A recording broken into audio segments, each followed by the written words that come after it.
بسم اللہ الرحمن الرحیم۔ حاشر صاحب نے کراچی سے پوچھا ہے کہ مفتی صاحب آپ نے بیان میں کہا کہ کوا حلال ہے، حدیث میں آتا ہے 4 فاسق جانوروں سے نبی صلی اللہ علیہ وسلم نے منع کیا ہے، ان میں کوا بھی آتا ہے، تو آپ نے کیسے اس کو حلال کہہ دیا؟ یہ ان کا سوال ہے۔ میں نے عام کوے کو حلال نہیں کہا، میں نے کہا تھا کہ کوے کو اگر باندھ کے رکھا جائے، کچھ دن تک اس کو صاف ستھری غذا کھلائی جائے، دانہ کھلایا جائے، تو ہوتا ہے حلال وہ۔ اچھا، یہ میں نے مسئلہ جب بتایا تو بعض فتنہ پرست لوگوں نے بھی مذاق اڑایا، اور کمنٹس میں بھی بعض لوگوں نے بڑا مذاق اڑایا ہوا ہے۔ اور کچھ دن پہلے ایک صاحب آئے لندن سے، کہنے لگے کہ مفتی صاحب کا جب یہ ہم نے بیان سنا اور تو دل بہت بد دل ہو گیا، اور ایک صاحب نے تو یہاں تک کہا، مذاق اس پہ اڑایا کہ واہ واہ، ایک حرام جانور ہے، اسے باندھ کے صاف غذا کھلائیں گے تو وہ حلال ہو جائے گا۔ یہ بھی کمنٹس میں کسی نے مذاق اڑایا ہوا تھا۔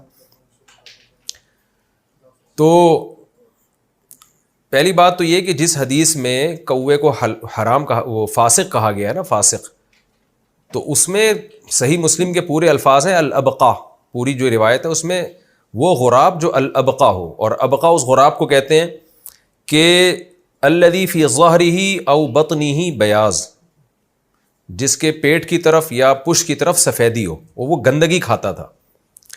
تو اس لیے علماء نے لکھا ہے، ابن قدامہ حنبلی رحمہ اللہ تعالیٰ کے آپ مغنی ابن قدامہ اٹھائیں تو انہوں نے لکھا ہے کہ اتفق العلماء علی اخراج الغراب الصغیر الذی یاکل الحب، کہ جو کوا صرف دانہ کھاتا ہے اس کوے کو اس حدیث سے مستثنیٰ کیا گیا ہے۔ اتفق العلماء، اس پر علماء کا اتفاق ہے، اجماعی مسئلہ ہے یہ، تو اجماع خود ایک حجت ہوتی ہے۔ تو کوا اپنی وضع کے اعتبار سے ان جانوروں میں سے ہے جو درندے نہیں ہیں۔ مثال کے طور پر میں اگر کسی سے پوچھوں کہ شتر مرغ کھانے کے حلال ہونے کی کیا دلیل ہے، اس طرح بہت سارے حلال پرندے جن کا ہمیں حدیث میں تذکرہ نہیں ملتا، لیکن ان کو جائز کیوں کہا جاتا ہے؟ اس لیے کہ وہ حلال پرندوں کی جنس میں سے۔ حلال پرندے کون سے ہوتے ہیں؟ جو چونچ سے کھاتے ہیں، جو چیر پھاڑ نہیں کرتے، وہ پرندے حلال ہوتے ہیں۔ تو اور جو درندے ہوتے ہیں جو باقاعدہ اپنے پنجوں سے پکڑتے ہیں، شکار اس طرح سے کرتے ہیں، گوشت خور ہوتے ہیں، تو وہ پرندے حرام ہیں۔ بالکل جانوروں میں جیسے چوپائے، اب یہ مارخور ایک جانور ہے، ہمیں تو نہیں ملتا حدیث میں اس کے جائز یا ناجائز ہونے کا، لیکن چونکہ انعام میں داخل ہے، گھاس پھوس کھاتا ہے، چرتا ہے، 4 ٹانگوں پہ چلتا ہے، اور گھاس پھوس شکار کرنے والے جانوروں میں سے نہیں ہے، تو پوری امت کا اجماع ہے کہ یہ حلال ہے۔ ایسے ہی پرندوں میں جو کوا ہے نا، وہ چیر پھاڑ نہیں کرتا، وہ پنجوں سے شکار نہیں کرتا، وہ چونچ سے کھاتا ہے، تو اس کے حرام ہونے کی وجہ اس کی گندگی کھانا ہے۔ اس کی مثال ایسے جیسے صحیح حدیث ہے، رسول اللہ صلی اللہ علیہ وسلم نے جلالہ کے کھانے سے منع کیا۔ اب جلالہ کس جانور کو کہتے ہیں؟ وہ حلال جانور جو گندگی کھاتا ہو۔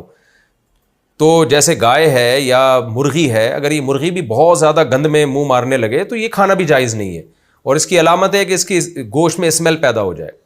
تو اس کے بارے میں سب کا اتفاق ہے کہ مرغی کو کم سے کم 3 دن، جو جلالہ مرغی ہو نا، جو ہر وقت گند کھاتی ہے، اس کو کم سے کم 3 دن تک صاف ستھری غذا کھلائی جائے گی، اس کے بعد اس کو ذبح کر کے آپ کھا سکتے ہیں۔ اور جو گائے ہے یا بیل ہے، جو بڑے جانور ہے، اگر وہ گندگی کھاتے ہوں اور ہر وقت گندگی میں منہ مارتے ہوں، جیسے کہ آپ کراچی میں دیکھ لیں، یہاں پہ جو پورے ریوڑ کچرا کھلا رہے ہوتے ہیں ان کو، ان کے گوشت میں سے اسمیل آ رہی ہوتی ہے، تو اس جانور کا کھانا حلال ہونے کے باوجود جائز نہیں ہے۔ تو اس کی مدت ہے 40 دن، 40 دن تک آپ اس کو اچھی غذا کھلائیں گے تو پھر وہ کھانا آپ کے لیے حلال ہوگا۔ تو جس نے مذاق اڑانا ہے تو اس کا بھی مذاق اڑائے کہ یہ کیا بات ہے کہ مرغی کو 3 دن تک، تمام فقہا لکھتے ہیں کہ 3 دن تک اس کو بند کر کے رکھا جائے گا اور پھر حلال چیز کھلائی جائے گی، تو وہ مرغی، کیونکہ اصل وضع کے اعتبار سے مرغی حلال تھی، گند کھانے کی وجہ سے اس کو ناجائز کہا جا رہا ہے۔ تو جب گند کھانا چھڑا دیں گے تو ظاہر ہے اس کی کوئی نہ کوئی مدت تو ہوگی نا، تو جب تک گند کھانا اس کو چھڑاتے نہیں ہیں وہ آپ کے لیے جائز نہیں ہوگا۔ تو یہی اصول کوے پر بھی صادق آتا ہے، اور یہی اصول ہر اس جانور پہ صادق آتا ہے جو گندگی بہت زیادہ کھاتا ہو اور اس کے گوشت میں اسمیل پیدا ہو چکی ہو۔ تو اپنی اصل وضع کے اعتبار سے ایک چیز جائز ہوتی ہے، کسی عارضے کی وجہ سے ناجائز ہو جاتی ہے۔ رہا یہ مسئلہ، لوگ اس پر بھی اعتراض کرتے ہیں کہ پھر کوے کھانا شروع کر دو، تو ہمارے پاس بہت ساری چیزیں کھانے کی دوسری ہیں، ہمیں ضرورت نہیں ہے کہ ہم کووں کو باندھ کے ڈڑبوں میں حلال کھلائیں اور پھر اس کا گوشت کھائیں۔ حلال بہت سارے اور جانور بھی ہیں، لیکن انسان کو طبی طور پر ان کی طرف میلان نہیں ہوتا، اس لیے کھاتا نہیں ہے۔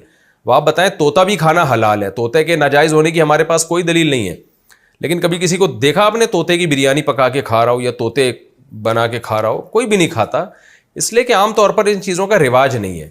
تو ہر حلال چیز کھانے کی ترغیب نہیں ہے شریعت میں۔ تو طوطا ہے اور کچھ جانور ایسے ہیں جو حلال ہیں لیکن نہ نہیں کھاتے ہم، نہ اس کا ہمارے یہاں رواج ہے، اس سے اس کی طرف انسان کی طبیعت مائل نہیں ہوتی. دیکھیں کمپنی جب نئے نئے جوس لے کر آتی ہے نا مارکیٹ میں یا نئی پروڈکٹ کھانے کی، تو پہلے ٹیسٹ گین کرواتی ہے، فری میں بانٹ رہی ہوتی ہے تاکہ لوگوں کو اس کے کھانے کی عادت پڑے. اس کے بعد جب عادت پڑتی ہے تو لوگ کھانا شروع کرتے ہیں. تو بہت سی حلال چیزیں ایسی ہیں جو ہیں حلال لیکن نہیں کھاتے لوگ، اس کو رواج نہیں ہے کھانے کا.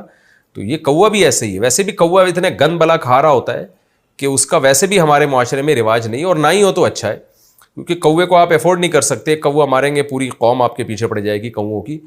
تو اور ویسے بھی گندگی کھاتا ہے، مردار کھاتا ہے، چھیچڑے کھا رہا ہوتا ہے سارا دن. تو یہ اس مسئلے کی وضاحت تھی. اب میں پوچھتا ہوں کہ وہ کوا جو حلال کھاتا ہو، جو مجھ سے دلیل پوچھ رہے تھے نا کہ کوے کے حلال ہونے کی کیا دلیل ہے، تو میرا سوال ہے ان سے کہ جو کوا جو پاکیزہ چیزیں کھاتا ہو، گند نہ کھاتا ہو، دانا کھاتا ہو، آپ نے کس بیس پہ اس کو حرام کہا ہے؟ حدیث آپ پیش کریں. تو حدیث جو آتی ہے نا صحیح مسلم کی، جس میں کوے کو فاسق کہا گیا ہے، تو وہ کوا ہے جس کے بارے میں دوسری حدیث میں اس کی میں اضافہ ہے الابقا. تو الابقا وہی کوا ہوتا تھا جو گندگی کھاتا تھا. جیسے کہ عام طور پہ کوے گندگی ہی کھا رہے ہوتے ہیں، ہم اس کوے کی بات کر رہے ہیں جو دانا کھاتا ہے، جو صاف ستھری غذائیں کھاتا ہے. تو پراپر طریقے سے لوگ علم حاصل نہیں کرتے اور بیٹھ کے بس پھینکتے رہتے ہیں بیٹھ کے. اچھا بھائی، دوسرا سوال یہ ہے کہ رہا یہ مسئلہ، لوگ کہتے ہیں پھر کھاؤ، تو آپ بھی طوطے کھانا شروع کر دیں تو پھر ہم کوے کے بارے میں غور کریں گے. جیسے طوطے نہیں کھائے جاتے، مینا نہیں کھائی جاتی، حالانکہ حلال جانور ہے، حرام ہونے کی کوئی دلیل نہیں ہمارے پاس، تو اسی طرح کوے بھی نہیں ہمارے معاشرے میں کھائے جاتے.